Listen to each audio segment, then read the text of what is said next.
In the mental health field, too often, we've made it seem as if it's just in your head. The landlord can hijack the rent by 20%. That impacts people's mental health. And have a profit-driven mental health care system if we want our people to be connected and healthy. Hello, dear listeners. Welcome back to It's Not Just in Your Head. I am Max Golding, LMFT, and we have Dr. Harriet Fraud, PhD. We are both therapists, as you know, and advocates of everyone having great mental health. And today we have a very special guest, Dr. Lucy Johnstone, a clinical psychologist out of the UK, who's one of the lead authors, along with Professor Mary Boyle, of something called the Power Threat Meaning Framework, which we'll get into in a moment. But it's basically a really comprehensive like the original document, it's a 400-page, very comprehensive document, ambitiously, more or less trying to replace the DSM. And if you've listened to any of our podcast episodes in the past, Harriet and I tend to be very critical of the DSM and the general kind of mainstream framework of mental health that we're operating in the US and obviously the UK and other places. So we're very excited to be interviewing Dr. Johnstone about this. So, and I guess, sorry, before we move on, I forget to do this in the beginning sometimes. A really big thank you to our patrons, First Winter, Sarah Turner, Rebecca Johns, Justin Harper, and Bandila Msimanga. And yes. Of course, yeah. And of course, as always, Liam for helping us with the editing. Yay, and Liam. Yes. The back end, the kind of boring, difficult back end stuff that no one sees. So anyway, okay. So thank you to everyone. But okay. So anyway, moving on. So for Lucy, can you somehow summarize these 400 pages and describe to us what is the Power Threat Meaning Framework? Hi, thank you for inviting me along. I will do my best. I think you're going to put make some links available as well, because as you said, in its longest form, the document is quite long and dense and academic, but there are various accessible versions of it, videos, podcasts, interviews, shorter documents available on the main Power Threat Meaning Framework website. So it's a very ambitious attempt to outline a conceptual alternative to the DSM and also to the ICD, to diagnostic manuals, basically. So it's a kind of theoretical document, if you like. It doesn't say in very precise terms, do this, do this, do this instead, but it tries to go right back to first principles to look at what is wrong with the DSM, why is it inappropriate for understanding emotional distress, and what would a document and a system based on very different principles look like. Okay, so the simplest way of summing it up is to say it's arguing for a shift from what's wrong with you to what's happened to you. That's quite a common survivor slogan in the UK. I don't know if it is in the US. And it's a shift from diagnosis as a way of understanding your distress to narratives of all kinds. It's a shift from locating distress within the individual to locating distress within its wider social context, including capitalism and including the version of capitalism that is, I would say, oppressing your country and mine, neoliberalism. And it's a non-pathologizing approach, and it's about all of us. So it doesn't recognize a distinction between people who are said to be mentally ill or people who are said to have mental health problems, or any of us. So any of us, if we're interested, can look at the framework through some of the resources and think about constructing our own narrative about, the inevitable forms of distress that all of us experience at times. And if I can just add the core questions. So because it's a long and complicated document, we've hung it on some very core questions, which are themselves based on a very big overview of the evidence. So these questions can form a kind of structure for a narrative, not necessarily used in a rigid, literal, it's got to be in this order, in these words way, but in the sense of these are the things we need to consider. So the first question is, what has happened to you, or in other words, how is power operating in your life? So what we do in the framework first and foremost is to put back all the many power influences in our life, which are almost by definition excluded from diagnostic understandings, but also excluded from a lot of psychological and psychotherapeutic understandings. And that's all kinds of power, social power, political power, personal power, abuse, poverty, structural violence, but it's also ideological power, which is the messages we're all encouraged to live up to through kind of social norms, expectations, media, the people we're encouraged to emulate, or the commonly accepted definitions of achievement and success or failure and exclusion and so on. And the second question is, how did it affect you? In other words, what kind of threats does this pose? And these aren't separate questions in a way, they lead on from each other. Power creates threats in various aspects of our life. The third question is, what sense did you make of it? What is the meaning of these situations, experiences to you? Because everything is filtered through meaning, the meanings we ascribe, but those meanings themselves come from wider social understandings, messages, and are very often ideologically driven. And finally, what did you have to do to survive? And this covers the territory of what in psychiatric terms might be called symptoms, but we are describing as threat responses. We are saying there is a link between threat responses and the threats that the responses are an attempt to manage. And when you've also looked at someone's strengths, then you have the material, we hope, to put this together into a narrative that might operate at a personal level, a family level, a group level, or indeed a community level. So I hope that gives you some sense of it. Yes, it does. Yeah. It does. Wow. And we have further questions, please, of course. Please do. Yeah. Now, I'll start with a question I feel strongly about. These aren't in order at all. But when I read your marvelous piece, I wondered, how would such a narrative-driven assessment form and model for pursuing therapy, how would it be possible within a market-driven healthcare system like that in the US, where there are interlocking parts, where the DSM, the Diagnostic Statistical Manual, locks in to coverage for insurance, which locks in to the medical profession, psychiatrists primarily, but others, which locks in to the corporate hospital situation here. And so you have these four interlocking corporate entities, the pharmaceutical companies, the insurance companies, the hospitals, and the doctors, all basing themselves on the DSM in order to make their money and do their thing. And I was struck by the brilliance of your model, the power, threat, meaning model, and I wonder how it might be able to function in our market-driven healthcare system.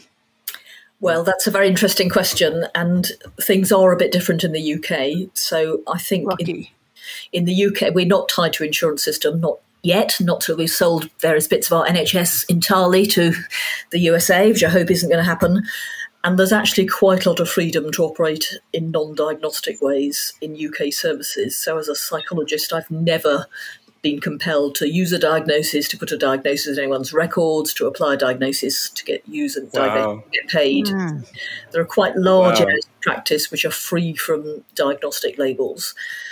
But you have a very different system. And I guess, one thing I'd say is that the framework, in a way, we mainly think it may be applicable to people who might want to think about their distress outside services, because let's face it, inside services, it's often not going to help you. And we think actually a groundswell of change is likely to come more from grassroots, from people saying services aren't giving what I want, which is why we're particularly pleased that the framework has been taken up by some peer groups in the UK who've come across it, who've decided to work through it together to actually free themselves from diagnostic understandings outside services. So I have limited hope for change within the kind of market-driven insurance-based system you describe. And in a way, the framework does at least attempt to make those links. It doesn't have specific answers. That's our all-purpose get-out response. Well, we haven't addressed that specifically. But the very first thing we do need to do is to make those links, to say that distress has been commodified and distress has become a way of big business operating. Diagnoses have become brands. This is what neoliberalism does. People are making money out of it. Yeah. We have to at least see that before we can start to even think about different systems. I can't believe that you've never had to diagnose somebody. In the community mental health job I had out of grad school, I remember it was seared into my brain. This is probably relatable to most sort of in the U.S. in particular, that and this is not one of the questions. This is a reaction. It is a commentary here, but that especially if you work in community mental health in the U.S. and you are the nonprofit entity or a state entity you work for is being paid for by like state funds, you have to really go out of your way to show that someone meets criteria for a certain diagnosis and that they're showing functional impairments, as they call them, in order to qualify for services. So pretty much everyone in this generation of mental health and social workers in the US, I don't know about the UK, are being, actually forced. Like, we're being forced to come up with diagnoses in order. Otherwise, we have to tell people to go away. We say, if you don't fit a diagnosis that looks like it's significant enough, like adjustment disorder usually isn't considered severe enough, right? So just get the hell out of here unless you're like going to kill yourself or something, and we can tack that on to some sort of diagnosis. So I'm just saying it's incredible to me that your system doesn't force you in the same way that it does for us. That doesn't force. The system is based on diagnosis, but as a psychologist, I don't have to be closely aligned to that. But I think I would say that the parts of the system which do depend on diagnosis, I think one way forward, which I've often used, and I know a lot of critical psychiatrists use, this is quite an active group in the UK, is to at the very least have honest discussions with people about, we need to put a silly label in a box here. Let's negotiate about what's acceptable to you, but this does not have to be our shared understanding. So for some administrative purposes, that will continue to be the case. And I've often had those discussions with people. What's going to be most likely to get you the services you need or the benefits you need, but we don't have to say this is a fact about you. Well, this might be, and Harriet, let me know if you disagree, but this might be a good segue to ask, like, what specifically are the problems? What even gave you and the other writers, such as Professor Mary Boyle, what were the problems you were noticing in the DSM and this general framework, even though it seems like it's, just from this conversation we've had thus far, I feel like it's obviously far worse in the US compared to the UK. But obviously there was a problem in the UK that you guys were noticing, that you spent 5 years to try to develop a comprehensive alternative framework. What were the problems, and what are the problems you see with the sort of mainstream DSM medical model that we are still kind of we're all swimming in the mental health world right now? Well, we are, and I think it's a problem that's wider than America and wider than the UK. It's a Western problem, isn't it? And very regrettably, we are in the process of exporting our Western model, which has failed even in the contexts and cultures within which it's been developed across the globe. I think it's one of the more, it's spreading faster than COVID, and in some ways equally damaging, I would say. So, but it's got less of a grip in the UK, that's true. But in a sense, what we're not challenging a particular manual, DSM or ICD as such. We've been very clear to say we're challenging a whole way of thinking, which Mary Boyle has called the DSM mindset. So we wanted to go, we didn't want to end up saying, let's call schizophrenia psychosis or trauma reaction instead. We wanted to really unpick the fundamental principles. It's the whole way of thinking. It's the language, it's the assumptions, it's the professions we think are necessary, it's the things we call treatments, which aren't treatments, it's the overuse of drugs, and so on and so on. And actually, there's a long tradition in the UK of being very critical about diagnostic understandings. So all the people, the authors of the frameworks, and important to say we're not just psychologists, we're also survivors in the core group. So we are a kind of, it's co-produced is the British jargon term. We've all known each other I've known Mary for 30 years. We've all known each other for a long time. We're all starting from the same position. And there was quite a long-standing radical tradition in the UK in psychiatry and relatively recently in psychology saying we do not believe this stuff. So the starting And, you know, actually, people like Alan Francis have admitted DSM-5 is, to quote him, neither safe nor scientifically sound. When DSM-5 came out in 2013, it seemed to be a turning point in the sense that the very people who were drawing up this, pile of invented are saying this is not scientifically sound, and hence we've got all these other developments, RDoC and HITOP, which are equally misguided. So that's what's different about recent aspects of the debate. The people who invent these categories are saying these are not working. I think it's the crumbling of a paradigm, to be honest. So in 2013, the Division of Clinical Psychology, a subdivision of the British Psychological Society, issued a position statement, so a formal statement on behalf of the whole profession of clinical psychology in the UK, saying we need to admit that this paradigm has failed and produce something different. I don't think any other professional organisation in the whole world has done that. I contributed to that statement, so did several other authors of the document. And it was on that basis that we were funded to then go forward and say, well, if we want something different, what might it look like? Wow. That's really impressive. It also reminds me of a question that I have. Do you have an organization who does that? There are a lot of people in the United States who are doctors who think that you should not look at a disease but a child or an adult, a human being. And there are many people in our profession, and there are people who oppose the DSM in the United States.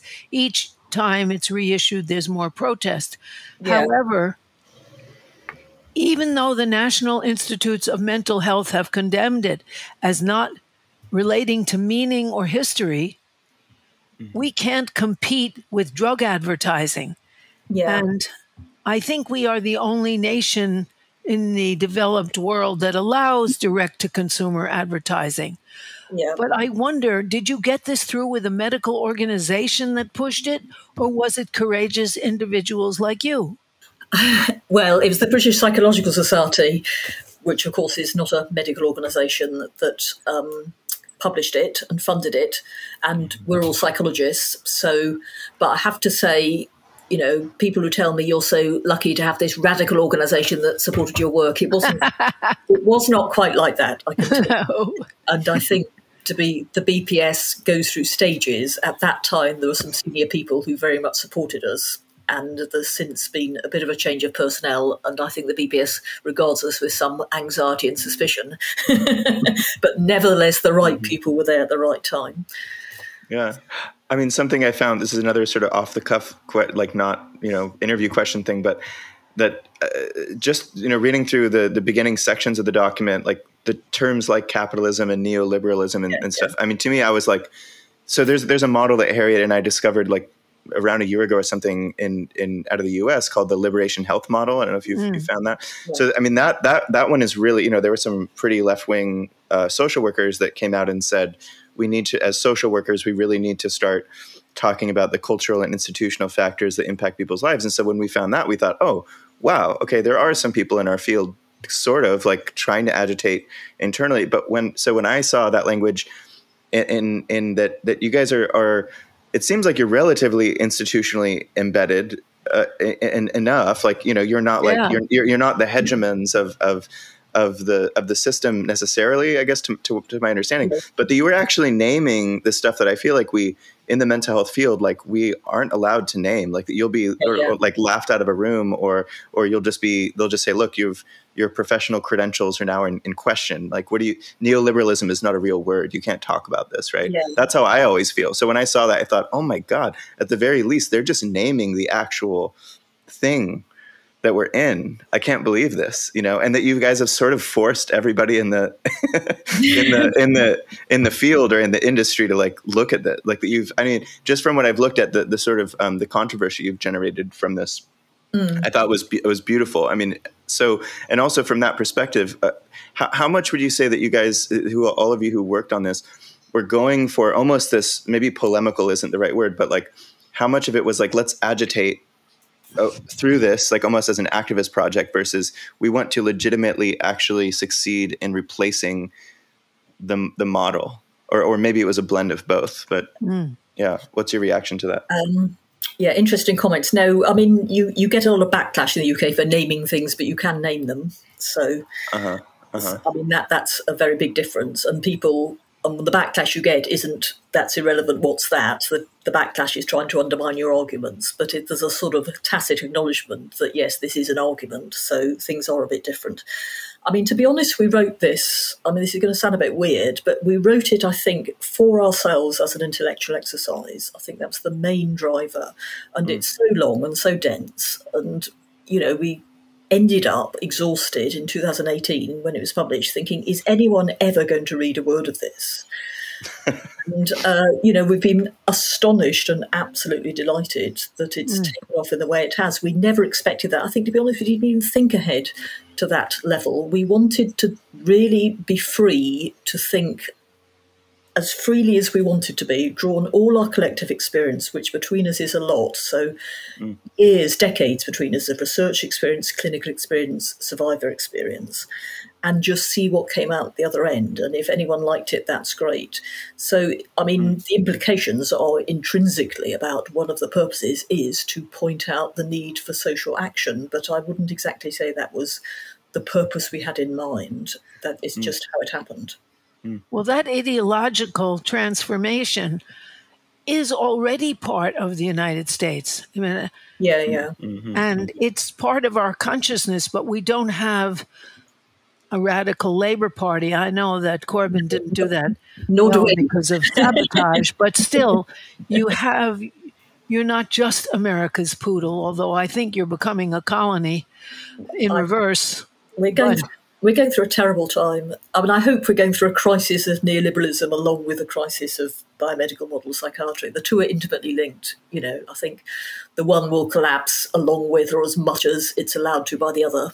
But yeah, you know. I mean, I think our mental health model is sort of just ideology in play, like if that makes sense, you know, that it's because also I think the ahistorical. So there's like sort of forcing things to be apolitical, but I've been thinking more recently that like making things ahistorical are almost worse in a way, to where if you don't understand where something came from, like if we can't talk about like where the DSM came from and all the different historical levels of violence that have created the structures that we even have the mental health system in, it's like you're just trying to erase. I don't know. This is a total rant at this point, but like that you guys were naming the political and historical and structural. You're kind of naming everything in your document. So who specifically have you pissed off with this? By the way, like like which parts of the establishment, like which leaders? You don't necessarily have to name names, I guess, but.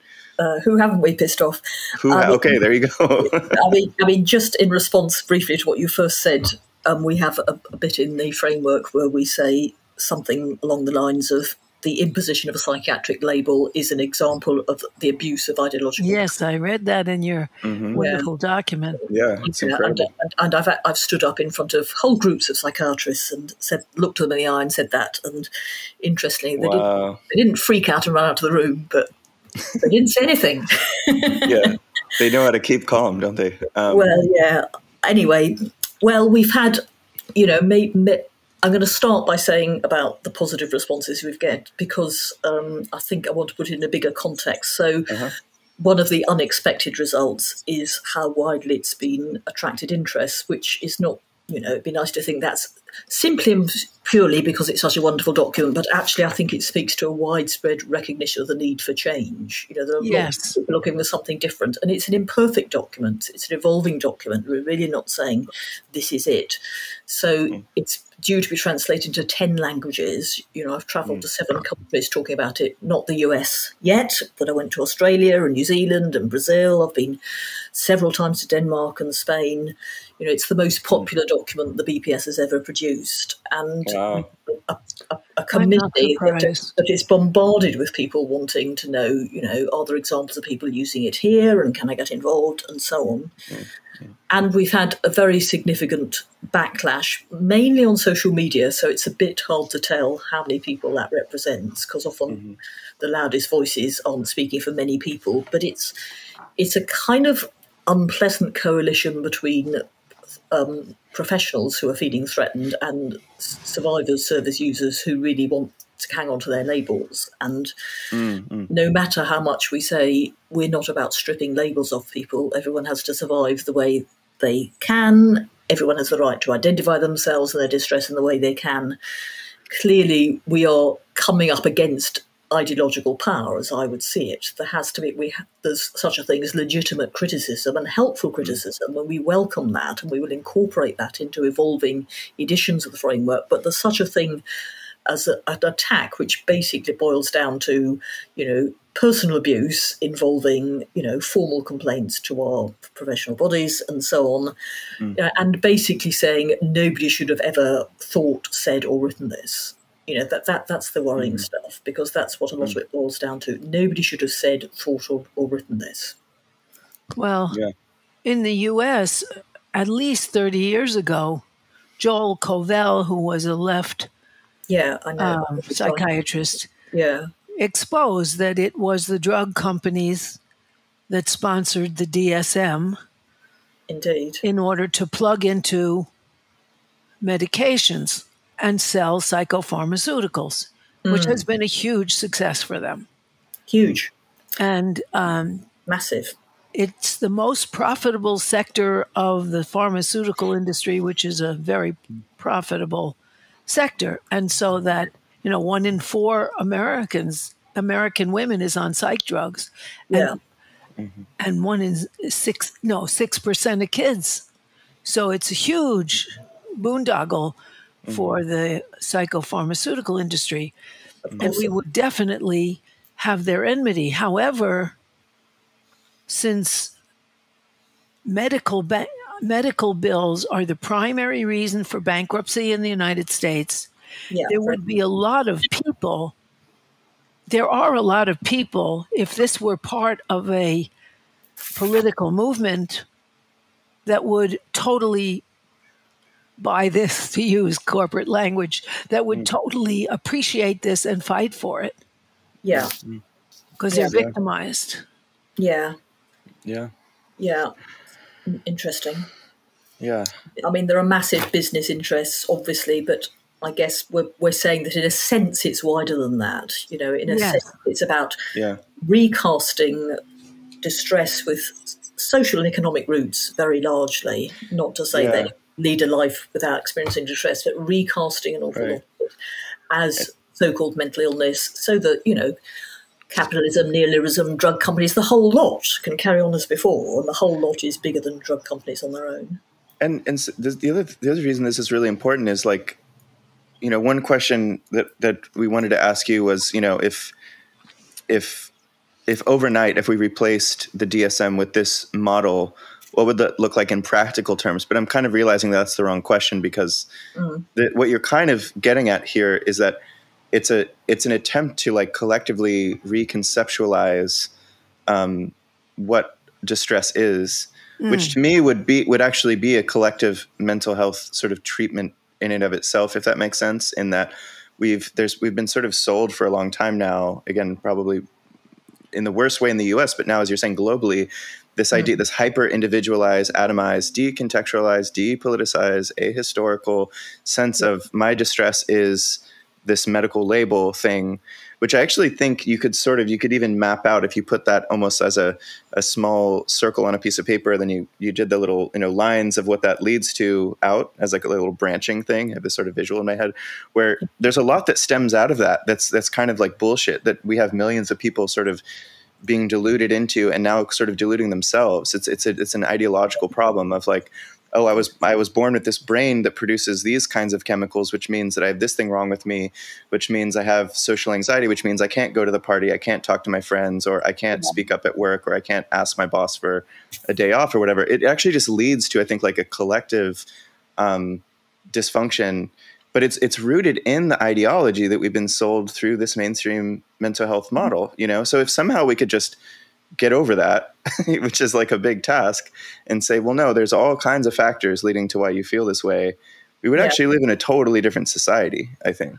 We would, but, people on some level are aware that the medical establishment excises the social context from its diagnoses. Even though people know that You know, people who live near the incinerator, poor people who are usually people of color, get asthma 4 times faster. Okay. Yeah.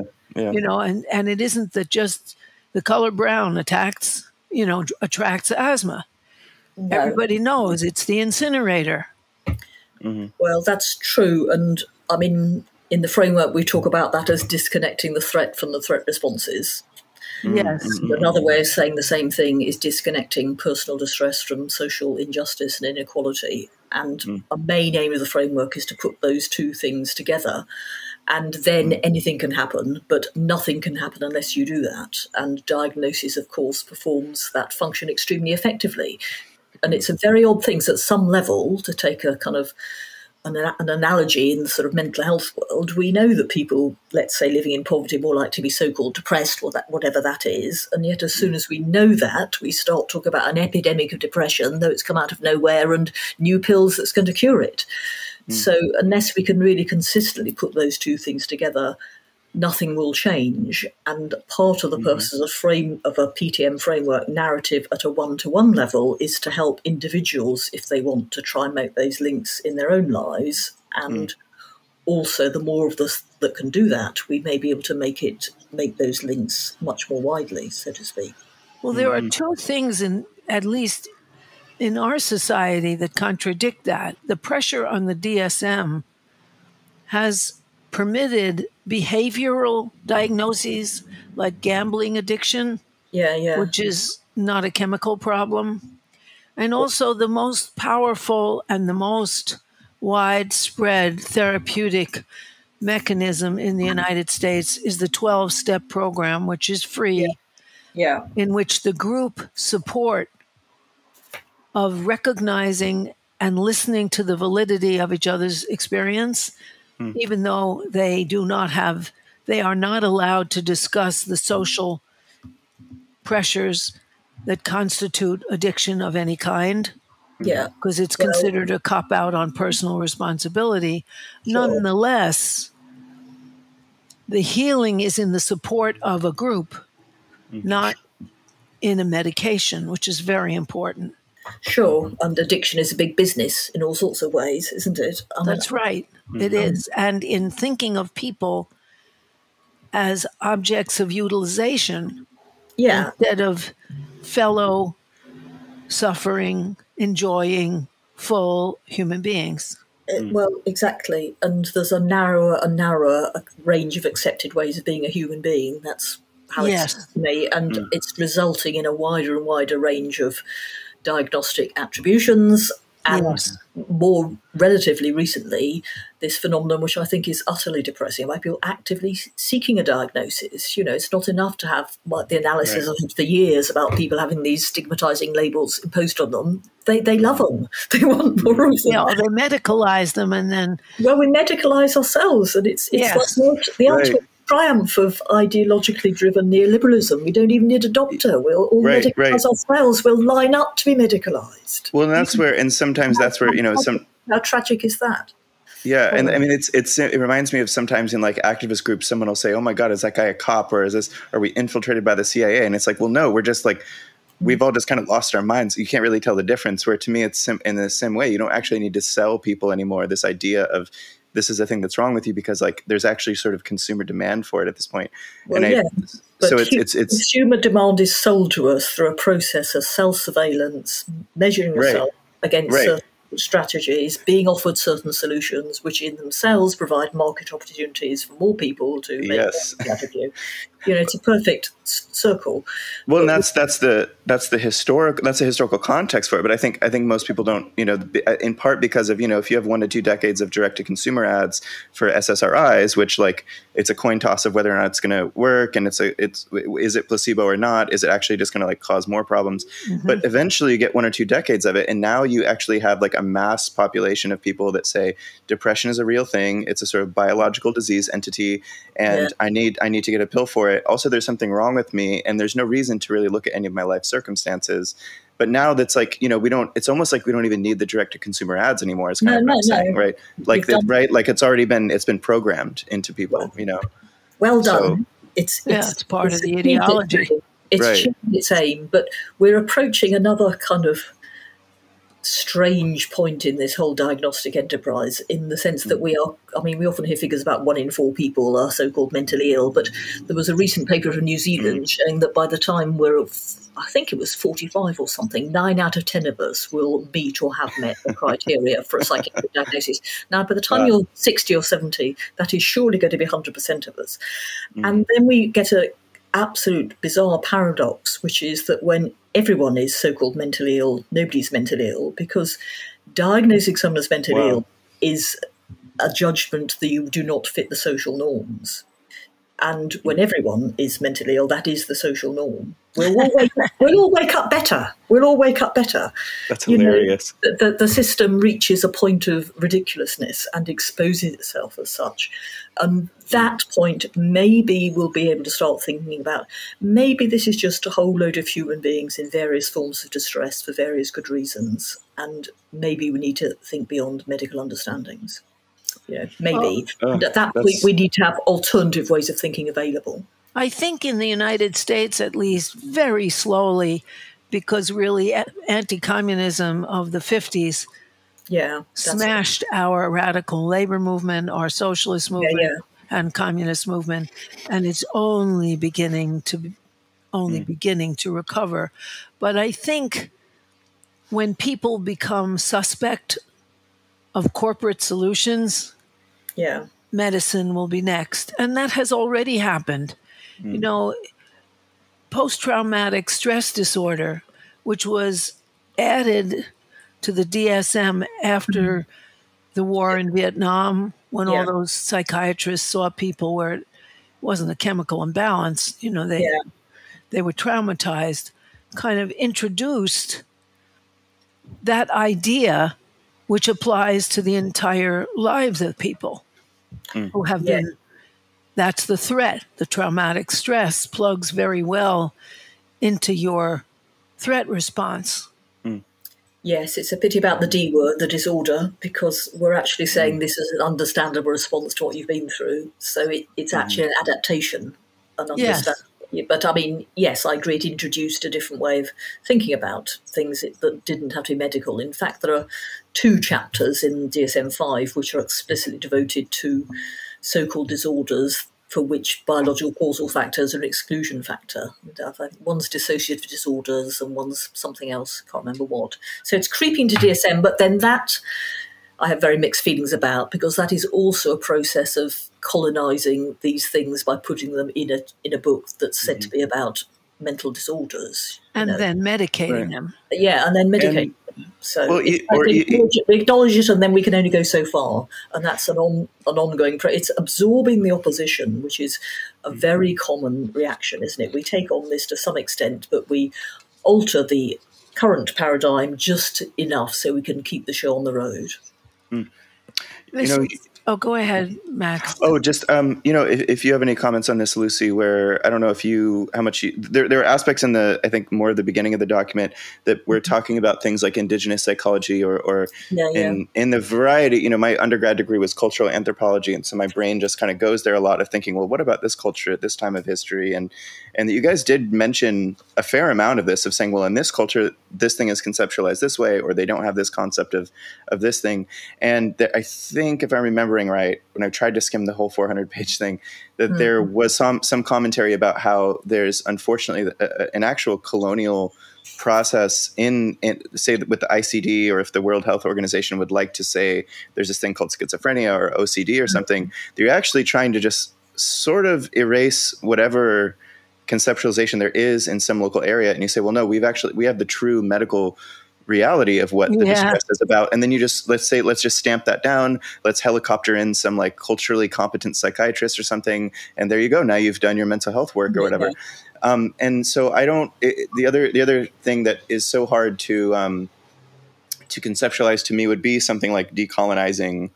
I feel like the term is sort of is abused a lot these days, but like what does that actually look like to say in X place in Nigeria or South Africa or Brazil or wherever, somewhere in like the plains of Africa somewhere, or the Amazon or something? Like how do we just not how do we not do what we're doing and tell people what their experience is and tell them like here's the real thing and just let them conceptualize it on their own.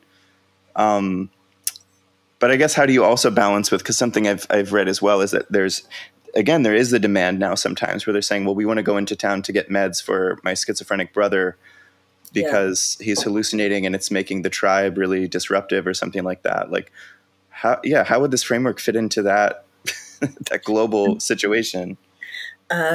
Good question. I'll do my best to comment on it. So, probably not easy, but we've quoted a UK psychiatrist who describes the movement for global mental health as just another form of colonialism, which I think is absolutely true. Right. We're not exporting. The British have a poor record in this regard, as you know. We're not invading other people's countries with tanks and installing ourselves as their governments, but we are exporting a mindset and persuading people it's something they want and opening up markets for drugs, incidentally. So the framework takes a very, very different perspective on something that's problematic for DSM and ICD, which is what to do with all these expressions of distress that through Western eyes look unusual. Which category do we squeeze them back into, and how do we persuade people to take on these categories? And our perspective on that is that, all expressions of distress are, in a sense, culture-bound. We can't see it so easily when it's our culture. It seems like the way things are, but that's true across the world. Yes. And so the framework is very largely based on and drawing on westernized understandings and cultures, because that's the background of most of the authors. So we're not claiming, this is universal either. We're not saying we're going to export the PTMF, but we are saying the principles are applicable, and the principles are that every culture develops its own characteristic ways of responding to inevitable threats, which in a very broad sense can be conceived of in terms of power and in terms of the core understandings. And I had a really fascinating experience. I've got a blog link to it when I went to New Zealand, and I asked if I could do a 2-day workshop, one of which I would present the framework, the other of which some people from Maori backgrounds were present, and they presented their understanding of distress. So we did a fascinating compare and contrast thing. And Maori understandings of distress, of course, are very different from mine as a Westerner, and they're to do with, the Sky Father and the Earth Mother and the gods and how they relate to each other. And in New Zealand, you can actually go to clinics which use Maori understandings as opposed to Western medical ones, and that's very interesting. Oh, wow. So we had this fascinating discussion, and one of the things that came up was that although these were very, very different understandings, they're both narrative-based. The framework is narrative-based, Maori understandings are narrative-based. And in terms of the very core principles, it's about us managing threat in difficult situations. There were overlaps, and you could see the overlaps. You could, for example, look at some Maori narratives, not suggesting you necessarily would, but through perspectives of power, threat, meaning, and threat response. So what that made me think, which is something that we'd always hoped, was that if the power, threat, meaning framework was our default model, then we wouldn't be going to any other cultures within or beyond Western ones and saying, do this instead. We would be saying, we want to learn from your culture and understand it, and you have as much to teach us, probably more, than we have to teach you. We can have these understandings running alongside each other. It's not a competition, it's what works best in the particular context and culture. That's what we hope for. That's one of the great strengths, I think, of your document, that it relies on narrative. Yeah. Which means it comes from people's narration of their difficulty. Not from an external diagnosis. Exactly. And creating narratives is a universal human skill. Diagnosis is a particular medical skill within Westernized countries. We all are meaning makers. We all create narratives. So it's sort of deprofessionalizing as well as demedicalizing, depathologizing, and to quite a large extent, deprofessionalizing. There's a question. I think we do have. We were wondering if we had time for this, but Liam, our beloved editor, who is also in the UK, who kind of fell in love with your whole work, he had a very specific question for you. I'm actually going to read it out because it's kind of elaborate. He said that marketing departments have taken Joseph Campbell's *The Hero with a Thousand Faces*, a book which highlights the power of narrative through human history, and they've used these insights to sell products. For example, they framed their product as being a meaningful part of a customer's journey, and journey is the Joseph Campbell thing. Can you foresee anything where the PTMF, which highlights the importance of narrative and meaning, could be hijacked in service of capital and consumer capitalism? Is there any danger that it could ever be utilized to create a new normal that is as constricting as the DSM? That's a good question. And the obvious answer is yes, of course. Why should the PTMF be immune to those incredibly powerful forces? Yes, of course. And all I can say to that is we need to be aware of that possibility, probability. Yes. I mean, I've already seen some people say, the framework is really good for giving a narrative to people with borderline personality disorder. Well, thank you very much. That's not how we intended it. All we can do is be aware. There's the big danger, the immediate danger of, I sometimes say challenges to the system go in terms of attack, ignore, attack, assimilate. Now, the framework seems to have skipped the first phrase. Nobody's ignored it. A lot of people have attacked it. In a way, the most dangerous phrase is assimilate, and we have to watch out for that. If we stick to its core principles, then actually, we've got a better chance of that not happening. Yes, I think so too, because I think if it's part of an ideological awareness that goes beyond the specific diagnostic manual to a way of approaching life, it's harder to co-opt. Exactly. And if it's, our idea would be that the ordinary people who haven't come in contact with services would be aware of this and may avoid services altogether. And as I say, we need to grasp, services will do what they do, and change comes from a much broader perspective and ultimately from grassroots and from something you might call old-fashioned consciousness raising. That's part of what the framework is for. That's a wonderful way to conclude, I think. If we have to stop, it would be a good place because what we're talking about is a revolution in the way you consider human beings and their lives and their importance. Absolutely. Absolutely. I do agree with that. Yeah. Actually, one really brief final question, if you have in a minute, of just, are there any ongoing sort of research initiatives with this framework that are being applied anywhere right now?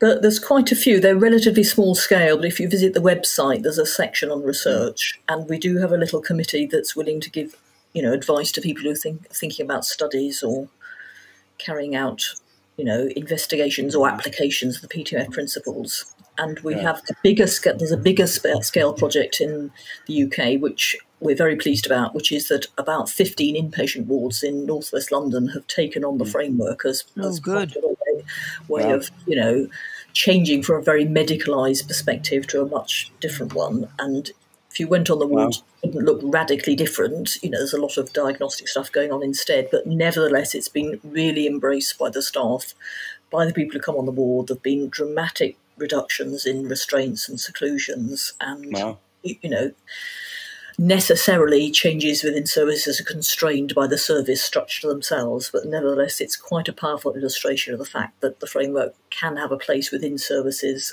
and outside services. Wow. Okay.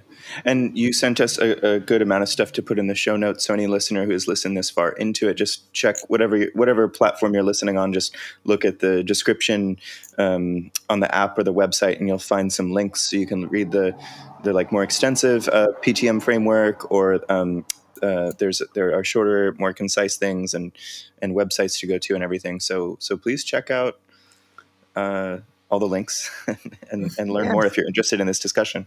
I just wanted to say one more thing which just occurred to me, which is your predecessor in this, who did not systematize it in the wonderful way you did, was R.D. Laing, where, Sanity, Madness, and the Family, and Tavistock, where if you can grow yourself up again, you don't have the problems you did because you don't have the same threats. Yeah. That's interesting. I think, I mean, I was very influenced by Langian ideas. I'm of that generation. That's partly where my own thoughts come from. Yeah. But I mean, it didn't seem to offer, I mean, it was horribly attacked, of course. It didn't seem to offer anything that people felt gave them a way forward that could work. Yes, and you did that. Well, I hope we're on the way to. Well, for me, you did that.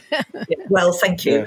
Yeah. And as I said, there are a number of other people trying out the ideas in all sorts of ways, large and small, feeding back into the further evolution of the whole project. That's wonderful. Well, thank you. We both thank you, and we thank Liam for bringing it to our attention, and we thank our Patreon listeners. Now, maybe you would like to do that, Max, because you have it all down. Oh, right. Sure. And also, by the way, so one of the little perks, if you want to become a patron, the lowest thing is $3 a month. Some of this helps to, pay Liam to do the editing and whatnot, which is a lot of work. We have a monthly reading group, usually the last week of the month. And the last month we did this, we actually talked exactly about this, the power, threat, meaning framework. It was a really lively discussion. It went for a long time.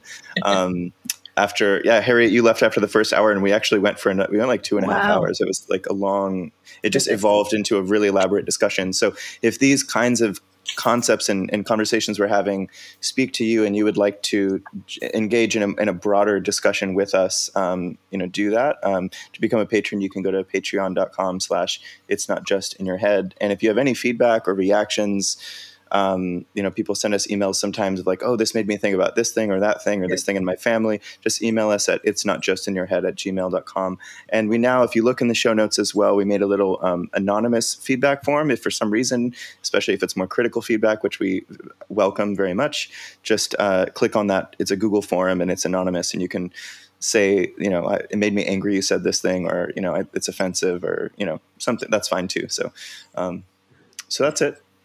The other thing is that you will always get a response. If you write to us, we will always respond to you. Yes, always. No matter what you say, we really like your feedback, and I think that's it. Yeah, and Lucy, thank you so much. It was such an honor. Thank you. Thank you so much for inviting me. I could talk for hours as well, but I think we've covered a lot of ground in a short time. So thank you for inviting me. Sure. And I mean, maybe another time too, maybe there'll be more developments with the framework, and there'll be more to talk about later. So, we'll stay in touch. The groups that used your framework would be a wonderful topic for us. Thank you so much. Yeah. Thank you.